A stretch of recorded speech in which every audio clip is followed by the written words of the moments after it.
तो फाइनली आज 25 फरवरी है और 24 फरवरी को जो वीडियो आपने बी फाइनेंसर के ऊपर देखा होगा वो बहुत ही इंटरेस्टिंग वीडियो रही है। लेकिन एक सच्चाई मैं आपको बताना चाहता हूँ कि उस वीडियो को जब आप देखेंगे गौर से तो आपको वहाँ पर भी पता चल जाएगा कि भाई वो वीडियो 24 तारीख को शूट नहीं की गई थी, 24 तारीख को वो पब्लिश हुई थी, लेकिन एक्चुअली वो वीडियो 23 तारीख को ही 23 फरवरी को ही शूट की गई थी संडे के रोज़। तो वहाँ पर मैंने आपको बताया हुआ था कि सोमवार को मार्केट कैसा रहने वाला है, जिसमें मैंने एक बात कहा हुआ था और उसी बात की वजह से आज उस वीडियो की बात मैं इस वीडियो में कर रहा हूँ। वहाँ पर मैंने वो बात क्या कही हुई थी, मैंने ये बताया हुआ था कि भाई सोमवार को कैसा मार्केट रहने वाला है, इसको लेकर बहुत सारी वीडियो यूट्यूब के ऊपर आपको मिल जाएगी, जिसमें निफ्टी के चार्ट और सेंसेक्स और बैंक निफ्टी वगैरह के चार्ट के ऊपर घुमाया गया होता है और दिखाया गया होता है कि भाई यहाँ पर ये चीज़ हुआ तो ऐसा होगा, वैसा होगा, वैसा होगा। लेकिन मैंने उस वीडियो में कहा हुआ था कि भाई निफ्टी और सेंसेक्स बैंक निफ्टी वगैरह के चार्ट पे घूमने और खेलने से बेहतर है कि भाई सीधा सीधा सेंटीमेंट के ऊपर ध्यान दिया जाए, क्योंकि मार्केट के अंदर सेंटीमेंट भी कोई चीज़ होती है और सेंटीमेंट नाम की जो चीज़ होती है वो बहुत बड़ी चीज़ होती है मार्केट के लिए। और वही चीज़ें कल के डेट में मार्केट में आपको देखने को मिला था, क्योंकि सेंटीमेंट ही है जिसकी वजह से अच्छी न्यूज़ भी आती है तो मार्केट उसको अच्छे रिएक्शन के साथ नहीं दिखलाता है, समझ रहे हैं। अगर मार्केट में नेगेटिव सेंटीमेंट है तो अच्छे न्यूज़ को भी मार्केट हजम नहीं कर पा रहा है, और जब मार्केट पॉजिटिव सेंटीमेंट में था उस टाइम पे कुछ भी होता था मार्केट के अंदर तो फ़र्क नहीं पड़ता था, मार्केट पॉजिटिव ही रहता था।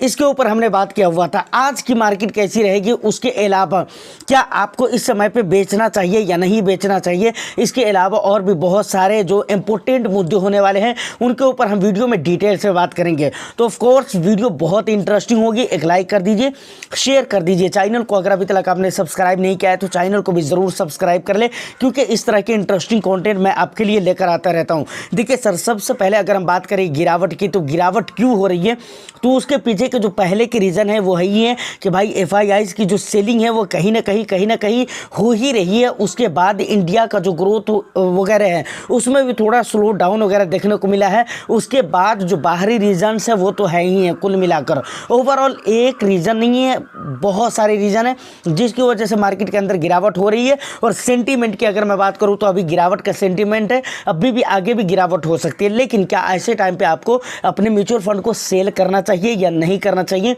किस तरह के म्यूचुअल फंड को सेल करना चाहिए, इसके ऊपर हमने बात किया है। यानी कल जो वीडियो आई थी उसमें मैंने आपको बताया हुआ था कि सेक्टरल फंड हो गया, फंड्स ऑफ फंड हो गया, इंटरनेशनल फंड हो गया, उसके बाद जो रिटायरमेंट वगैरह नाम बोलकर प्लान आते हैं ऐसे फंड को आपको सेल कर देना चाहिए, समझ रहे हैं ना।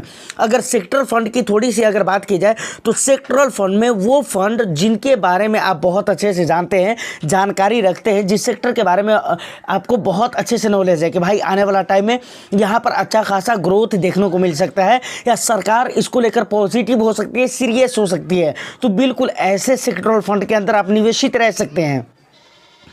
अदरवाइज़ आप जैसे साइकिल फंड हो गया, उसके बाद टूरिज्म हो गया, उसके बाद और क्या होते हैं ना, ऐसे फंड अगर आपके पोर्टफोलियो में, तो मैं कहता हूँ बगैर सोचे समझे आपको रिडीम कर देना चाहिए। देखिए ये जो अक्टूबर सितंबर वगैरह सितंबर 2023 के बाद की जो गिरावट स्टार्ट हुई है उसके बाद से इन गिरावटों ने बहुत सारे लोगों के मतलब व्यू चेंज कर दिए। बहुत सारे लोगों के अपने जो राय थी, अपने जो सोच और लोगों के जो थॉट्स थे वो सारे थॉट्स चेंज हो चुके और बड़े बड़े लोगों के, समझ रहे हैं ना। मैंने आपको कई फंड मैनेजर का नाम भी बताया था, एक फंड मैनेजर का नाम भी मैंने आपको बताया था बीच में कई वीडियो में, जिसमें उस फंड मैनेजर ने ये कहा था कि भाई अब स्मॉल कैप और मिड कैप वगैरह को सेल कर देना चाहिए। इसके ऊपर काफ़ी बवाल भी उस वक्त पे छिड़ा हुआ था, लेकिन बहुत सारे लोगों के थॉट्स चेंज हुए।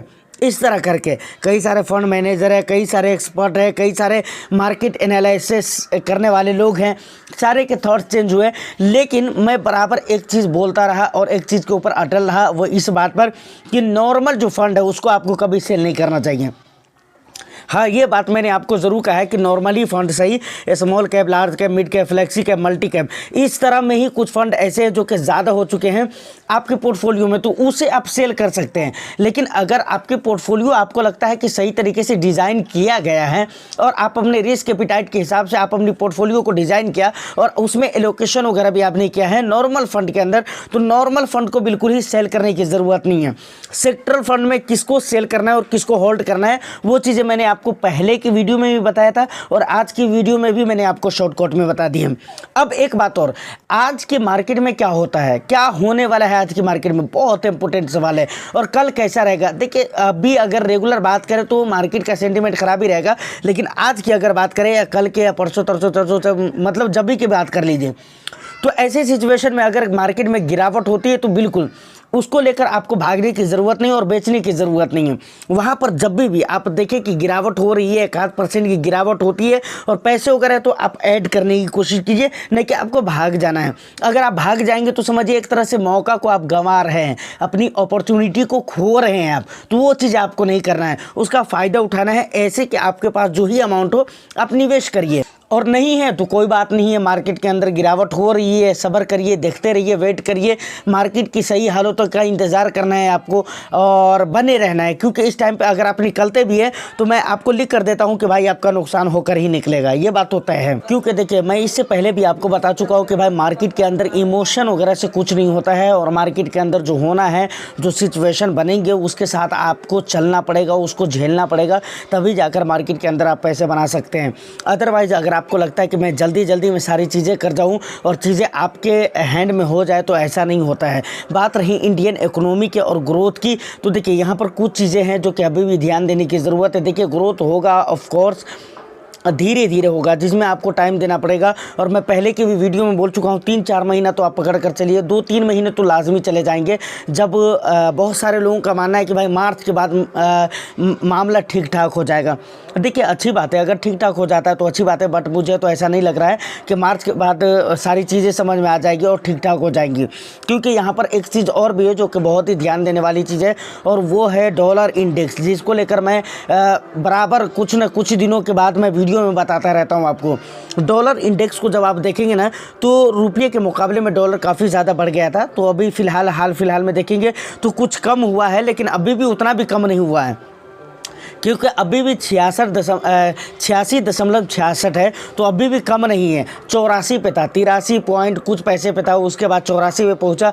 ठीक है, 84 वगैरह के आसपास चल ही रहा था लंबे समय से, लेकिन अभी भी देखे तो 86 है और 86.2% ज़्यादा है अभी भी। तो मुझे लगता है कि काफ़ी ज़्यादा है, तो ये थोड़ा और भी कम होना चाहिए। उसके बाद इन्फ्लेशन वगैरह के जो रेशियो है, उसके बाद GDP ग्रोथ वगैरह के जो रेशियो है, ये सारी चीज़ें, Q4 वगैरह के जो रिजल्ट आएंगे, ये सारी चीज़ें जब आ जाएंगी तो लगभग इन तमाम चीज़ों को होते होते 2-3 महीने तो गुजर जाएंगे। 2 महीने तो पकड़ कर चलिए कि लाजमी गुजरेंगे, 2-3 महीने, है ना। तो उसके बाद मुझे लगता है कि मार्केट की सिचुएशन धीरे धीरे अच्छे होंगे। और पूरे 2025 की बात करूं तो मुझे नहीं लगता है कि बहुत अच्छा रिटर्न्स यहाँ पर मिलने वाला है, क्योंकि मार्केट ऑलरेडी स्मॉल कैप और मिड कैप खास तौर से बहुत अच्छा खासा रिटर्न्स दे चुका है, अपने टाइम से पहले दे चुका है। और इसीलिए स्मॉल कैप और मिड कैप में आज के डेट में भी इतनी गिरावटों के बाद भी वैल्यूएशन लोग बोलते हैं और रियल में है भी। प्लस दुनिया भर के मार्केट के लिए जो एक बुरा न्यूज़ है वो तो है ही है भाई, वो ट्रंप के रूप में है। ये बंदा जो है ना, बराबर कनाडा वगैरह के जो ऊपर टैरिफ वगैरह लगा दिया, तो बराबर इसके ऊपर मतलब कई सारे लोगों की बातें ऐसी थी और कई सारे लोग ऐसा सोच रहे थे कि बाद में हो सकता है इसको लेकर, कनाडा को लेकर, मैक्सिको को लेकर थॉट्स चेंज हो जाएंगे, लेकिन कुछ भी नहीं होने को तैयार है। जैसा वो है वैसा वो रेगुलर रहेगा। और भी देशों के ऊपर टैरिफ वगैरह का जो डर है वो पूरी तरह से बना हुआ है। तो कुल मिलाकर ये जो बंदा है ट्रंप, इसके आने से बुरी तरह से पूरे दुनिया भर के बाज़ारों को बहुत ज़्यादा झटका लग रहा है। लेकिन एक ही बात याद रखें कि इंडिया की जो इकनॉमी है उस पर आपको भरोसा रखना पड़ेगा, क्योंकि चाइना है, उसके बाद जापान वगैरह हो गया, US वगैरह हो गया, तो वहाँ पर ऑलरेडी ग्रोथ हो चुका है, जिसकी वजह से ये पूरी तरह से मैं कह सकता हूँ कि भाई वहाँ पर ग्रोथ हो या ना हो, वहाँ की मार्केट में पैसे बने या ना बने, लेकिन एक रीज़न है कि हमारा इंडिया ग्रोइंग इकनॉमी है, जिसकी वजह से हम ये कह सकते हैं पूरी बिलीव के साथ कि भाई यहाँ पर पैसे बनेंगे। लेकिन बात वही है फिर कि आपको लंबे समय तक बने रहना पड़ेगा, थोड़ा सा वेट करने की ज़रूरत है, इंतज़ार करने की ज़रूरत है। ये फाइनली मेरा पर्सनल अपना पॉइंट है, बट आपके अगर कुछ और हो तो आप मुझे कमेंट सेक्शन में शेयर कर सकते हैं। उम्मीद करता हूं कि वीडियो और इन्फॉर्मेशन आपको अच्छी लगी हो। बाकी एक बात और भी कहना चाहूँगा कि देखिए स्ट्रैटेजी जो रहने वाली है अभी न्यू इन्वेस्टमेंट को लेकर वो वही रहेगी, लार्ज एंड मिड कैप रहेगा, लार्ज कैप रहेगा। लार्ज कैप रखे या ना रखे, लेकिन एटलीस्ट आपको लार्ज एंड मिड कैप रखना चाहिए, और मिड कैप आप रख सकते हैं। स्मॉल कैप में आप अपने रिस्क प्रोफाइल के अनुसार आप निवेश करिए, या नहीं करना है तो छोड़ दीजिए फिलहाल। स्मॉल कैप, मिड कैप को, फ्लेक्सी कैप, मल्टी कैप वगैरह को लेकर आप रख सकते हैं। बाद में मार्केट का सिचुएशन सही होगा तो वहाँ पर आप एसटीपी वगैरह भी कर सकते हैं, या नहीं तो फिर सिरे से रिडीम करके आप टोटली पैसे उसमें डाल सकते हैं। लेकिन वहाँ पर एग्जिट लॉट वगैरह का प्रॉब्लम हो सकता है, तो इसलिए आप मतलब अपने हिसाब किताब से आप क्या कीजिए कि उसी हिसाब किताब से आप निवेश करिए कि कुछ पैसे हमारे को बचा कर रखना है, या नहीं तो बाद में एसटीपी वगैरह कर लीजिएगा, ऐसा भी हो सकता है। उम्मीद करता हूँ कि वीडियो और इन्फॉर्मेशन आपको अच्छी लगी हो तो एक लाइक करके शेयर कर दीजिए। चैनल को अगर अभी तक आपने सब्सक्राइब नहीं किया तो चैनल को भी ज़रूर सब्सक्राइब कर लें। मैं फिर मिलता हूँ किसी नेक्स्ट एंड इंटरेस्टिंग वीडियो में, जब तक के लिए all the best. Thank you for watching.